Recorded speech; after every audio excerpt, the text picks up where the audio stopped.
come and join me to meet my uni best friend up in her home in Norfolk.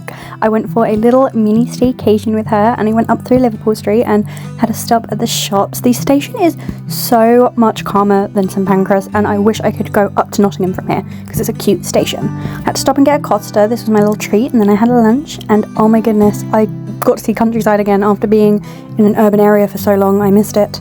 I missed touching grass, literally. Why is the Tesco Express in an Elizabethan home? What? Being in the countryside put me in such a good mood. There is Evie. I missed her so much. We had a Chinese, and then we went in the hot tub and did a DIY yoga retreat after. And right after that, we played some games and we did some skincare and self-care, and that was a really lovely first night. Felt just like I was on like a yoga retreat or something. It's a horse in the middle of the road. Why is there a horse? The next day we headed into the city to do a little bit of shopping, and honestly this is so much nicer than going into London or my local shopping centre. I was at peace. I went into some very fancy tea shops and learned I could not resist the pull of a tea shop, and I bought some very nice luxury hot chocolate, which I have since tried, and I don't make it as good as the shop. I feel duped, but it is good. Went into the body shop, and this is a massive body shop. And obviously I had to stop at a Bird & Blend. You guys know me in Bird & Blend. Bird & Blend just sponsor me so me and Evie can have as much Bird & Blend as we need. We went to this canteen thing, which was really nice. It was better than any food court. And we obviously had to stop for some sweet treats because me and Evie, we're the queen of sweet treats. And we got some milkshakes. And then we made dinner and finished our night off by going to the beach.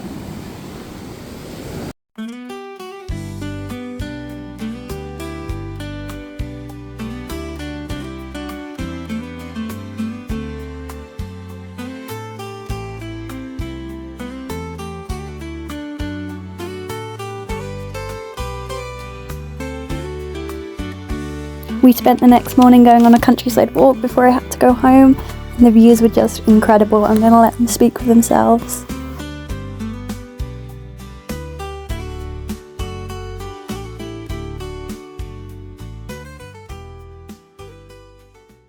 A couple weekends later, my uncle from Ireland came over and we decided to bring him into London because we hadn't been as a family in a while, but it is one of our favourite places, and we decided we were going to do the HMS Belfast, which was a very expensive but very intriguing day out. So I will let you guys watch and see if you think it would be worth a visit yourselves.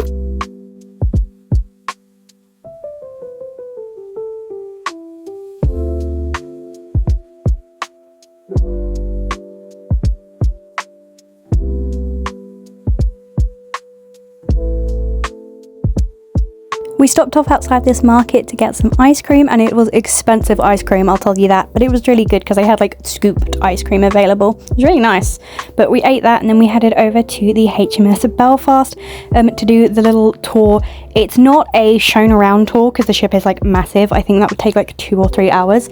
It's like a walk around museum kind of thing.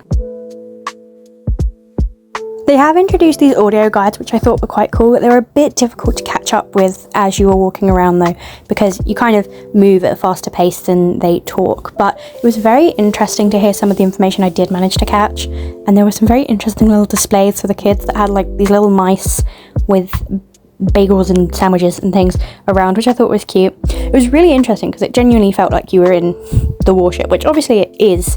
I don't know if it's a recreation or an actual ship. I don't know if they ever mention that. This might be common sense, I fear, and I don't know it.